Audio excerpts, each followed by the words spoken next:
ano takas ang pinagsasasabi nitong si Barber? Kung bakit daw nakatakas? Nakatakas daw si Attorney Harry Roque. Gustong imbestigahan, gustong ipaimbestiga ni Congressman Barbers kung bakit daw nakatakas. Ang aking tanong, tumakas saan? May krimen ba? Wala. Ano takas ang pinagsasasabi nitong si Barbers? Kasi daw, merong lookout bulletin. Lookout bulletin, wala yan. Unconstitutional yan. Kung nakaalis man si Harry Roque in spite of the lookout bulletin, walang kaso yan. Anong problema nyo dyan? Hindi po tumakas yan kasi walang kaso eh. Anong tinakasan niya? Ang tinatakasan po ni Harry Roque ay yung katarantaduhang ginagawa sa kanya at sa iba pang mga tao nitong Quadcom. Okay. Ito inaapi ng mga abogado, walang silbi yung Integrated Bar of the Philippines. Party lang ng party. Influence peddling lang yung ibang mga miyembro doon. Alam nyo, yung iba, kaya gustong mamuno ng IBP for one reason only. Tumutulong sila sa pagpili ng magiging mga huwes at maestrado. Oo, kasama ang representative ng IBP. Doon sila nakaka-exert ng influence sa judiciary. Yun ang mabigat eh. Hindi na nila tinitingnan yung kapakanan ng mga abogado. Katulad itong pinagsasabi ni Barbers, anong takas? Alam niyo ako, hindi ko kaibigan si Harry. Lagi nga kami magkalaban yan eh. Pero kung mali ay mali. Whether or not ito ay ginagawa sa kaibigan, sa kakampi o sa kalaban. Unang-una po, iyang sinasabi nilang lookout bulletin. Kalokohan ho yan, unconstitutional yan. Bakit? Sinabi na dun sa landmark case ng Arroyo versus Secretary of Justice, Genuino versus Secretary of Justice. Mga companion cases yan, na hindi pwedeng mag-issue ng hold departure order ang Secretary of Justice. Because kung ikaw ay walang kaso, korte lamang ang pwedeng mag-issue ng hold departure order na hindi ka palabasin. Alam nyo, napakagaling ng gumawa nitong Quadcom. Pinagsama-sama ang lahat ng walang alam sa batas bago pinag-imbestiga. Napakagaling. Ito mo akala ko si Dan Fernandez lang ang walang nalalaman sa konstitusyon. Eto pa, gustong imbestigahan, gustong ipaimbestiga ni Congressman Barbers kung bakit daw nakatakas.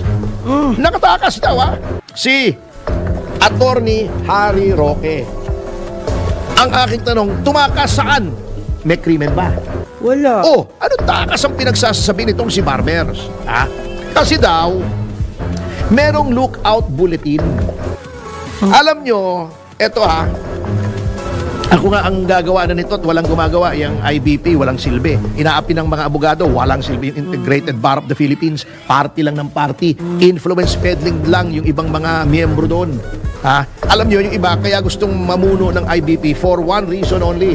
Tumutulong sila sa pagpili ng magiging mga huwes at maestrado. Oo, kasama ang representative ng IBP. Doon sila nakaka-exert ng influence sa judiciary. Yun ang mabigat eh. Hindi na nila tinitingnan yung kapakanan ng mga abogado. Katulad itong pinagsasabi ni Barbers, anong takas? Alam nyo ako, hindi ko kaibigan si Harry. Lagi nga kami magkalaban yan eh. Pero kung mali ay mali. Whether or not ito ay ginagawa sa kaibigan, sa kakampi o sa kalaban. Unang-una po, iyang sinasabi nilang lookout bulletin. Kalokohan ho yan, unconstitutional yan. At kung walang gagawa, ako nang gagawa next year. Dapat IBP gumagawa niyang mga unconstitutional eh. One of the reasons kaya may IBP, puro abogado yan. Wala nakakakita ba niyan sa leadership ng IBP? Yang lookout bulletin ay unconstitutional. Bakit? Sinabi na dun sa landmark case ng Arroyo versus Secretary of Justice, Genuino versus Secretary of Justice. Mga companion cases yan na hindi pwedeng mag-issue ng hold departure order ang Secretary of Justice. Because kung ikaw ay walang kaso, korte lamang ang pwedeng mag-issue ng hold departure order na hindi ka palabasin. Okay. In lieu of the hold departure order, naglabas sila ng memorandum ang DOJ. Yung lookout bulletin, kung ikaw ay aalis at ikaw ay nasa lookout bulletin, hindi ka agad paaalisin. Opo. Tatawagan muna yung nag-request ng lookout bulletin kung papayag o hindi na ikaw ay aalis. Iyan ay unconstitutional. Hindi pwedeng pigilin ng executive o kahit na sinong Poncio Pilato sa executive na ikaw ay umalis kapag gusto mo kung ikaw ay walang kaso at wala kang hold departure order mula sa korte. Ngayon, sasabihin nila, hindi naman namin pinipigilan, hino-hold lang namin. Tinatanong lang namin kung pwedeng paalisin o hindi. Paano kung na-delay? Alam nyo, nakalagay doon sa lookout bulletin, kukontakin ninyo yung person na nag-request ng lookout bulletin, tatanong nyo, pwede ba namin paalisin ito? O, naabala na yung tao. Hindi pa naman. Kung umalis yung eroplano noon, hindi pa naman napaka-inefficient pa naman ng kasalukuyang gobyerno sa komunikasyon, napakabagal. Correct. Oo, mabayag. Ilocano, di ba? Mabayag. Mabayag. Mabagal, di ba? Ilocano yung presidente. Mabayag. Yung presidente, Ayan. Di ba? Tama, Vic. Mabayag, di ba? Mabayag. Oo. Mukhang mabayag. Oo. Mabagal. Mabayag Tigalman. Ha? Mabayag Tigalman? Ano yun? Ewan ko, narinig ko lang yun. Ha? Ano bang ibig sabihin nun, Vic? Ito yung Ilocano Ang tagal mo kahapon. Tagal mo kahapon. Ang tagal mo kahapon, oo. Wala, ang alam ko lang sa Ilocano napuskal ti Ormot. Alam mo, bastos! Ano yun? Wag na. Huwag mo na sabihin. Yun lang ang alam ko ron sa kayong mga mura. Anyway, yan ay in effect, hold departure kasi naho-hold mo Wala namang court order. Yan, wala pong hold departure order si Harry Roque. Walang kaso. Lookout bulletin, wala yan.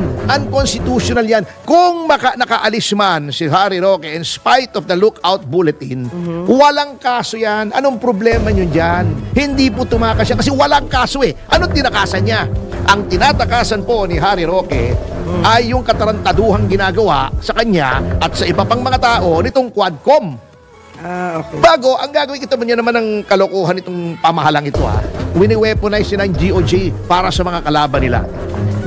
Sinasabi dito ni Barbers, iniimbestigahan daw kasi si Roque for qualified human trafficking.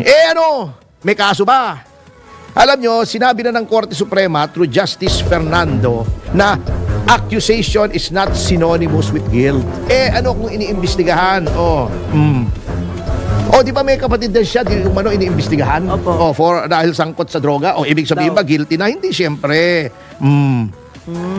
Anong problema nyo? Hindi po pagtakas yan. Bago sasabihin nyo, klarong-klaro naman, sinamahan ni Roque, si Cassandra Leong, para magbayad ng utang sa Pagcor. Anong problema kung gusto magbayad ng utang? Anong gusto nyo? Walang bayad? Walang bayad ng utang. Mali. Katulad yan, ang Pilipinas, umuutang na naman. Kita nyo, kinuha yung pera ng PhilHealth para sa AKAP. Pagkatapos, uutang sa World Bank para sa health program. Anong kalukuhan yan? Ang gulo rito